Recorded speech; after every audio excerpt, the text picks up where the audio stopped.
Diante de tantas possibilidades de reflexão, vamos tomar a nossa chave hermenêutica clássica, que eu tenho pretensiosamente, tentado ensinar para vocês durante 5 anos. Imagino que alguns já aprenderam. Qual é a chave hermenêutica para a gente compreender a liturgia do dia? Quando aparece esse montão de leitura com um montão de possibilidades de reflexão, como que a gente descobre o que realmente é importante? Existe uma chave hermenêutica na liturgia, que já ensinei isso aqui umas 10 vezes, A gente tem que fazer o que para descobrir o tema do dia? Vocês lembram disso? Refrão do Salmo. Isso aí, o refrão do Salmo. É o refrão do Salmo que vai nos ajudar a olhar a mensagem litúrgica do dia. E a gente sempre fala que o refrão do Salmo, ele funciona como uma dobradiça, que faz isso aqui, nos joga para a primeira leitura e depois nos joga para o Evangelho, tá? Então sempre quando tiverem dúvida sobre a mensagem do dia, olhem para o refrão do Salmo, tá bom? O refrão do Salmo é a síntese da mensagem litúrgica do dia. E o que diz hoje o refrão do Salmo? O Senhor é bondoso e compassivo. É Ele que articula a nossa mensagem. E a partir do refrão do Salmo, eu queria então refletir com vocês um pouquinho sobre a nossa liturgia do dia, de forma especial sobre a Epifania, ou a revelação de Deus que aparece aí na primeira leitura, a partir dos 4 verbos de movimento que o Êxodo coloca para a gente. Quais são esses 4 verbos? Ver, ouvir, conhecer e descer. Conhecer é um verbo de movimento, padre? Obviamente que sim. Fica sentado lá na sua cadeirinha e não vai para a faculdade não, para ver se você conhece alguma coisa, Deixa o livro fechado, e deixa a mente estagnada para ver se você conhece alguma coisa. Conhecer é um verbo de movimento, E como que aparece esse verbo de movimento e como que isso se conecta ao refrão do Salmo? A Epifania de Deus para Moisés, então, hoje, no livro de Êxodo, Moisés, que apacenta o rebanho do seu sogro, vê um fenômeno estranho, que é a sarça que não se consome, se aproxima, e aí Deus começa a falar para ele, e primeiro se apresenta como um Deus próximo. Eu não sou qualquer Deus, eu sou o Deus dos seus pais, e conheço os seus pais. Eu sou o Deus de Abraão, de Isaac e de Jacó, um Deus que conhece profundamente a nossa história. E depois os 4 verbos, e aí Deus vai dizer para Moisés: eu estou aqui porque eu vi o sofrimento do povo, eu ouvi o seu clamor, eu conheço o seu sentimento e seu sofrimento, e por isso eu desci para salvá-los. Então existe aí uma série muito importante, nessa epifania do Êxodo, que perpassa toda a história da revelação. Engraçado que Paulo hoje vai dizer, depois de ter falado que os nossos pais pecaram, e incentivando a comunidade a não pecar, Paulo termina dizendo assim: aquele que está em pé, cuidado para não, mas se caírem, não se preocupem, porque vocês têm um Deus que vê a queda, que escuta o choro, que conhece a sua fraqueza e que, portanto, desce. E esse descer de Deus significa o amparo dele, nas nossas dores, e o amparo que ele nos dá quando nós estamos em franca queda. E por isso o refrão do Salmo: o Senhor é bondoso e compassivo. Daqui a algumas semanas vocês vão celebrar uma sexta-feira que nós chamamos sexta-feira do que mesmo? Por que chama sexta-feira da Paixão?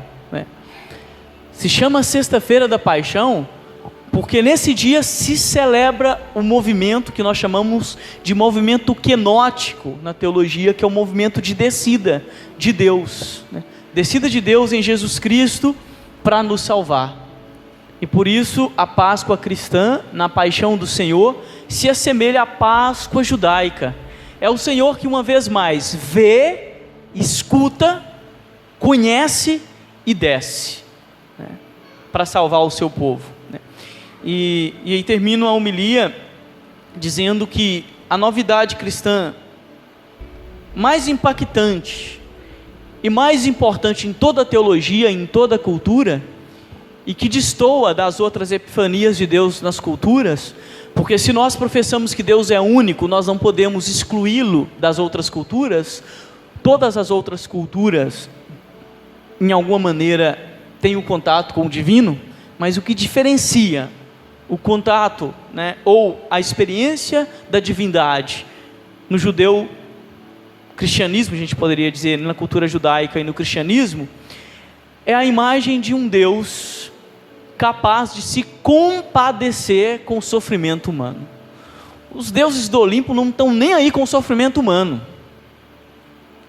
Eles não se preocupam com o sofrimento humano. Poseidon, Zeus, né? Qualquer deus que vocês pegarem da mitologia nórdica também, né? As mitologias que vocês têm acesso, vocês não vão encontrar um Deus preocupado com o sentimento e com o sofrimento humano. E por isso essa revelação para nós é uma revelação, vamos dizer assim, do verdadeiro Deus, né, para os cristãos, que é o Deus que se compadece.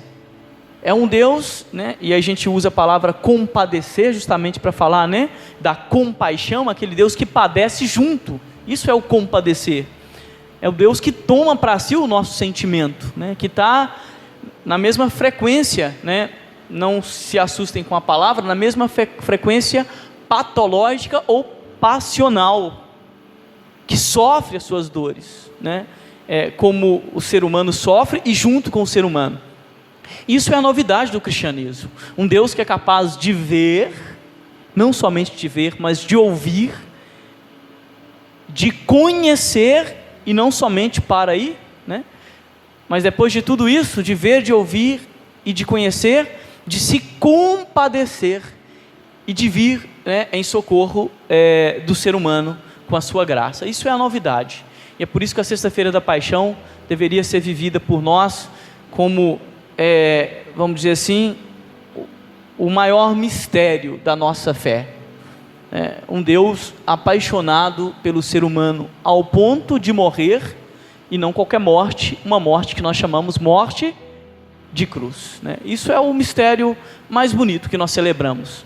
A gente fala, né, às vezes para as criancinhas da nossa catequese, né, em algum momento, nas confissões, quando a criança chega na sua primeira Eucaristia, eu tenho um zelo muito grande com as nossas crianças, porque é aí que elas ou se apaixonam por Deus ou ficam traumatizadas e nunca mais voltam. Ou voltam para a crisma e depois esquecem da fé, né? Mas algumas delas, quando a gente fala do amor de Deus para com elas, elas ficam assim, bem assustadas, né? Mas Deus se importa mesmo comigo, padre? Se importa, mas Ele olha mesmo para essa dor que eu estou sentindo, para essa tristeza. Tem tanta coisa para Deus resolver no mundo, e Ele se importa mesmo comigo?